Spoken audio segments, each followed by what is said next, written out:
Hope everybody's healthy. That's the most important thing. I hope everybody's doing good. Yes. We need your support next month. I already look forward to it. At first I'm focusing on Venezia, like all the other guys focus on their own club. But next month we need your support, even if we play away, even if it's on the TV, on social media, or in the stadium there, because I know it's already sold out. So, Yeah. let's go. Let's go. Yes.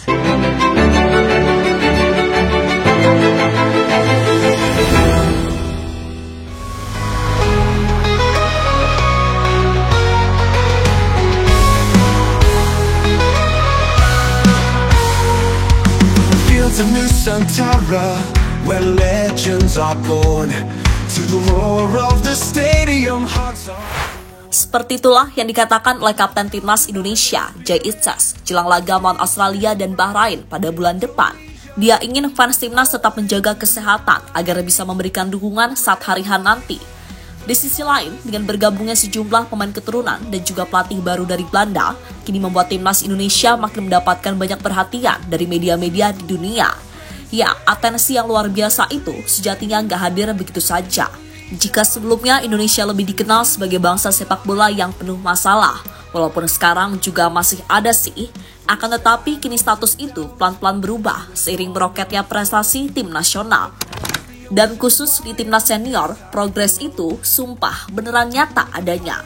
Sehingga hal yang wajar jika beberapa media ternama di dunia pun gak henti-hentinya membuat berita soal timnas Indonesia. Hal itulah yang kemudian membuat para tetangga semakin ngiri sama kita. We carry the hopes of those who came before. In the echoes of history, our voices blend. To the World Cup, our journey ascends. Red and white, the colors we bleed.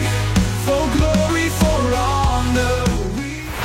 Bukan rahasia lagi, kalau timnas Indonesia kini benar-benar jadi daya tarik tersendiri bagi media-media internasional. Bahkan FIFA saja sampai menyebutnya kalau Indonesia adalah tim yang paling seksi di kawasan Asia, lantaran sorotan yang tiada henti mengarah kepada pasukan Garuda. Sehingga berulang kali kita bisa melihat akun sosmed FIFA memposting sesuatu yang khusus tentang Indonesia. Tentu saja itu semua terjadi tak lepas dari segala doa dan usaha yang dilakukan. Dan tak lupa, peran supporter di sini juga sedikit banyak membantu membuat segalanya jadi lebih jos gandos. Seperti halnya yang dikatakan Jay Itzas baru-baru ini, di mana dia baru saja memberikan pesan khusus kepada fans Indonesia untuk pertandingan bulan depan. Bang Jay ingin fans tetap menjaga kesehatan, karena Indonesia butuh dukungan dari kalian semua. First of all, I hope everybody's healthy. That's the most important thing. I hope everybody's doing good. Yes. We need your support next month. I already look forward to it. At first I'm focusing on Venezia, like all the other guys focus on their own club. But next month we need your support, even if we play away, even if it's on the TV, on social media, or in the stadium there, because I know it's already sold out. So, Yeah. let's go. Let's go. Yes. Sementara di sisi lain, kalau berita soal penunjukan Patrick Kluivert sebagai nakoda baru timnas Indonesia membuat media-media besar internasional kini banyak yang menyoroti. Dan siapa yang ngira kalau penunjukan pelatih baru timnas Indonesia sampai masuk radar jurnalis kenamaan Fabrizio Romano. Padahal kalau dilihat-lihat dari sisi profil, kita itu apa sih? Kasarannya gitu. Bahkan untuk juara level Asia Tenggara aja nggak pernah, apalagi juara Asia. Lah, wong sebelum ini ikut aja jarang. Pun begitu Piala Dunia, Indonesia juga belum pernah lolos, kecuali tahun 1938, yang ketika itu masih pakai nama Hindia Belanda. Sehingga momen-momen seperti ini harusnya bisa kita manfaatkan untuk menjadikan Indonesia sebagai bangsa yang sangat positif. Bukan malah sebaliknya, Kluivert diserang, pemain diaspora diserang. Lah, dikira mereka nggak notice apa? Noh, Messilger sampai bikin klarifikasi. Padahal dia sejatinya juga pasti merasa nggak enak dengan sikon yang ada. Perkara nggak bikin story soal STY sampai segitunya netizen ini. Emang keterlaluan banget woy. Kita boleh suka sama Sinteyong dan kita wajib berterima kasih sama Sinteyong. Tapi bukan berarti caranya kayak gitu dong. Suka sebel deh kalau yang soal nyerang-nyerang pemain sendiri. Bahkan sampai detik ini, Messilger sudah 3 kali membuat klarifikasi kepada fans Indonesia. Sampai segitunya loh. Bisa-bisa dijadikan alat klarifikasi nih. We rise from the dust. With each step, with each goal we score.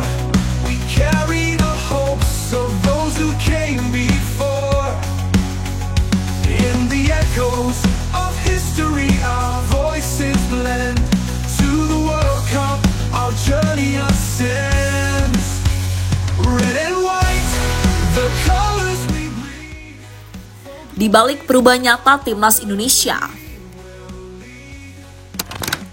Ya, suka tak suka, semua hal yang terjadi sekarang ini tentu saja gak lepas dari keberadaan Erick Thohir sebagai ketua umum.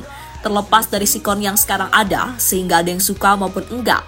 Tapi buat Mimin pribadi, masih percaya kok kalau Pak Erick gak mungkin asal ambil keputusan. Dan faktanya, Pak Erick mampu mengangkat citra PSSI dari yang semula sunyi, gelap, mencekam, dan diselimuti hawa jahat, kini berubah jadi terang benderang. Dan beliau memahami kekecewaan sebagian besar fans soal Sinteyong.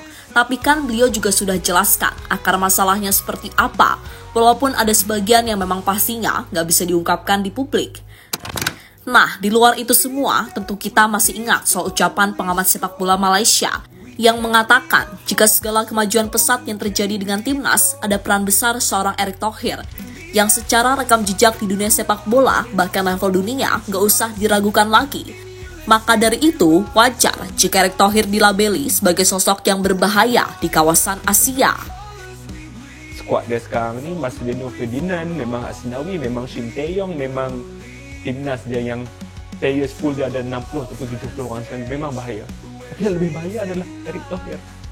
Kalau tak ada siapa di Malaysia yang boleh mengimbangi kebijaksanaan bola sepak dan kuasa dalam decision making dia di sana, mereka on course untuk meninggalkan kita jauh kalau kita tak berhati-hati kan.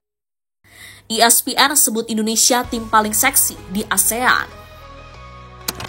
Sementara itu, melihat perkembangan pesat yang terjadi membuat sejumlah media asing ikut menyoroti Indonesia. ESPN misalnya mengamati fenomena unik yang terjadi di kawasan Asia Tenggara saat ini, sebab di saat timnas Indonesia meraih kesuksesan, para rivalnya di kawasan Asia Tenggara harus gigit jari dan mengalami kemunduran. Selain itu, segala program dilakukan oleh PSSI seperti potong generasi sampai mengumpulkan para pemain keturunan dari Eropa dianggap adalah sebuah langkah ambisius untuk bisa menembus ketatnya level persaingan di Asia. Dan ESPN juga tak ragu menyebut Indonesia tim yang paling ambisius di Asia dalam membangun ulang kekuatan sepak bolanya.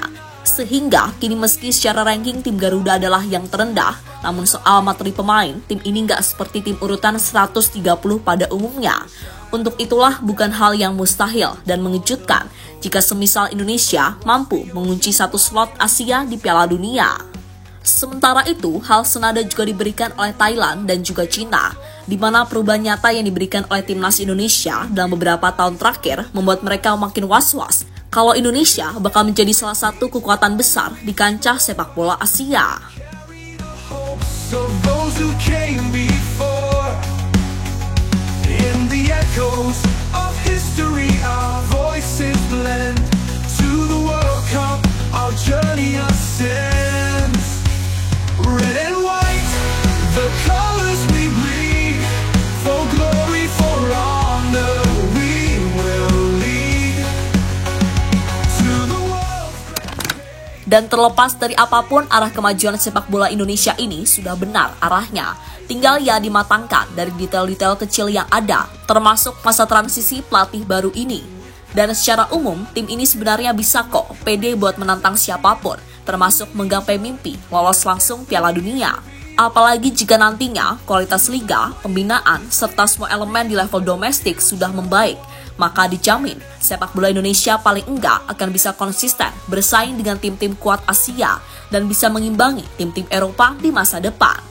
Tapi kembali lagi, semua itu butuh proses yang gak mudah, serta butuh yang namanya niat tulus dari hati. Karena semua tahu kan masalah utama di bangsa ini, yakni kekurangan orang jujur.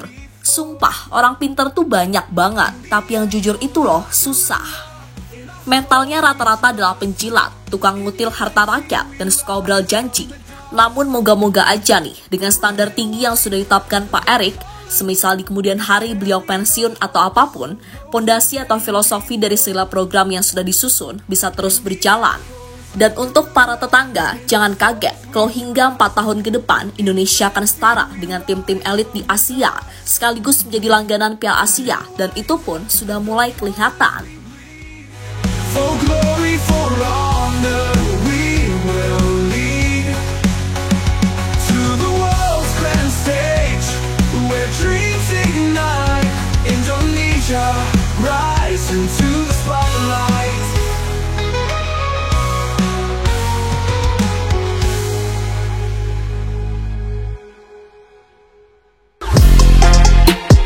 Halo, izin iklan sebentar ya guys. Jadikan ruangmu bernuansa Timnas. Temukan beragam poster dinding, sepak bola dan Timnas dengan desain menawan, kualitas premium dan harga yang tidak akan menguras kantong. Segera klik link Shopee di deskripsi video ini dan dukung Timnas dengan sepenuh hati. Mulai dari dinding rumahmu.